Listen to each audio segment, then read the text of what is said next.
Myanmar में सेना ने आंग सान सूची सरकार को हटाकर तख्ता पलट कर दिया है। म्यांमार की सेना ने नेता आंग सान सूची और राष्ट्रपति विन मिंट समेत कई वरिष्ठ नेताओं को हिरासत में लिया है।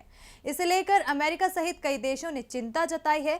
म्यांमार में पिछले साल 8 नवंबर को चुनाव हुए थे, जिसको लेकर सेना ने आंग सान सूची सरकार पर धोखाधड़ी का आरोप लगाया है। तो और क्या कुछ हुआ है म्यांमार में, देखिए इस रिपोर्ट में। भारत के पड़ोसी देश म्यांमार की सेना ने वास्तविक नेता आंग सान सूची और राष्ट्रपति विन मिंट सहित कई वरिष्ठ नेताओं को हिरासत में ले लिया है और 1 साल के लिए इमरजेंसी का ऐलान किया है। सेना ने 1 साल के लिए देश पर नियंत्रण कर लिया है और सेना के कमांडर इन चीफ मिन आंग ह्लेंग ने सत्ता पर कब्जा जमा लिया है।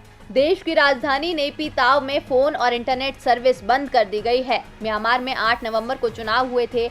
सैन्य शासन खत्म होने के बाद देश में दूसरी बार ये चुनाव हुए थे।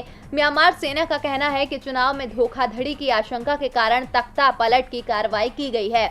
इस तख्ता पलट के साथ ही देश के अलग अलग हिस्सों में सेना की टुकड़ियों की तैनाती की गई है।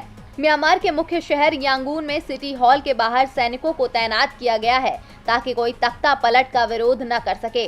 आपको बता दें कि म्यांमार में एक लंबे समय तक आर्मी का राज रहा है। साल 1962 से लेकर साल 2021 तक देश में मिलिट्री जनता का शासन रहा है।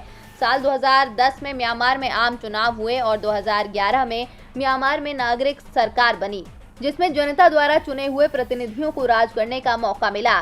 नागरिक सरकार बनने के बाद भी असली ताकत हमेशा आर्मी के पास ही रही।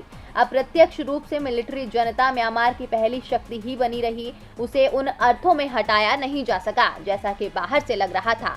इसीलिए सोमवार की जो घटना हुई है वो कुछ और नहीं बल्कि म्यांमार के राजनीतिक परिदृश्य का असली रूप है। तो दूसरी तरफ इसको लेकर अमेरिका और यूरोपीय देशों समेत कई देशों ने तख्ता पलट पर चिंता जताई है और म्यांमार की सेना से कानून का सम्मान करने की अपील की है।